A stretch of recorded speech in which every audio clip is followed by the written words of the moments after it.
Motion ಮಾಡುವಾಗ motion ಜಾಗದಿಂದ ಏನಾರೋ ಮಾಂಸ ಹೊರಗೆ ಬರ್ತಾ ಇದೆ ಅಂತ ನಿಮಗೂ ಕೂಡ ಅನಿಸ್ತಾ ಇದ್ದರೆ ಅದು ಸಾಮಾನ್ಯವಲ್ಲ. ಯಾವುದೇ ಕಾರಣಕ್ಕೂ ಮೋಷನ್ ಜಾಗದಿಂದ ಏನಾರೋ ಹೊರಗೆ ಬರ್ತಾ ಇದೆ ಅಂದರೆ ಅದು ಏನೋ ಒಂದು ಕಾಯಿಲೆನೇ. ಅದು ಡಿಸಾರ್ಡರ್ ಅಂತ ಇರ್ಬೋದು ಅಥವಾ ಡಿಸೀಸ್ ಅಂತ ನಾವು ಕರಿಬೋದು. ಇದು ಯಾವುದರಿಂದ ಆಗ್ಬೋದು ಅಂದರೆ ತುಂಬ ದಪ್ಪ ಆಗಿರೋ ಪೈಲ್ಸ್ ಅಥವಾ ಹೆಮರಾಯ್ಡ್ಸಿಂದ ಆಗಿರ್ಬೋದು, ಅಥವಾ ಒಳಗಡೆ ಮಾಂಸ ಜಾರಿ ಹೊರಗಡೆ ಬರ್ಬೋದು, ಅದನ್ನು ನಾವು ಪ್ರೋಲ್ಯಾಪ್ಸ್ ಅಂತ ಕರಿತೀವಿ.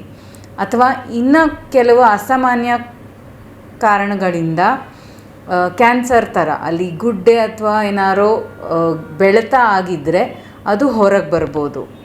ಇದು ಮೋಷನ್ ಮಾಡೋವಾಗಲೂ ಕೂಡ ಬರ್ಬೋದು ಮತ್ತು ಪ್ರೆಷರ್ ಹಾಕಿದಾಗ ಬರ್ಬೋದು. ಕೆಲವರು ಅದು ಆದಮೇಲೆ ತಾನೇ ವಾಪಸ್ ಹೋಗುತ್ತೆ ಅಂತಾರೆ. ಇನ್ನು ಕೆಲವರು ಅದು ವಾಪಸ್ ತಳ್ಳಿದ್ರೆ ಮಾತ್ರ ಹೋಗುತ್ತೆ ಅಂತ ಹೇಳ್ತಾರೆ. ಮತ್ತು ಇನ್ನು ಕೆಲವರು ಅದು ಇವಾಗ ವಾಪಸ್ ಒಳಗಡೆ ಹೋಗಲ್ಲ, ಅದು ಆಚೆನೇ ಇರುತ್ತೆ ಅಂತಾರೆ. ಸೊ ಈ ಥರ ತೊಂದರೆ ಇದ್ದಾಗ ಅದನ್ನು ನಾವು ಏನಕ್ಕಾಗಿದೆ ಅನ್ನೋದು ಪರೀಕ್ಷೆ ಮಾಡಿ ಅದಕ್ಕೆ ತಕ್ಷಣ ಚಿಕಿತ್ಸೆ ಕೊಡಬೇಕಾಗತ್ತೆ. ಈ ಥರ ಇರೋದು ಯಾವತ್ತೇ ನಾರ್ಮಲ್ ಆಗೋದಿಲ್ಲ. ಈ ಥರ ನಿಮಗೆ ಸಮಸ್ಯೆ ಇದ್ದರೆ ಅದು ಯಾವುದೇ ಕಾರಣಕ್ಕೂ ನಾರ್ಮಲ್ ಅಂತ ಅನಿಸ್ಕೊಳ್ಳಲ್ಲ. ಸೊ ಅದು ಏನಕ್ಕೆ ಬಂದಿದೆ ಅಂತ ದಯವಿಟ್ಟು ಪರೀಕ್ಷೆ ಮಾಡಿಸಿ ಮತ್ತು ಆದಷ್ಟು ಬೇಗ ಅದಕ್ಕೆ ಚಿಕಿತ್ಸೆಯನ್ನು ಪಡೆಯಿರಿ.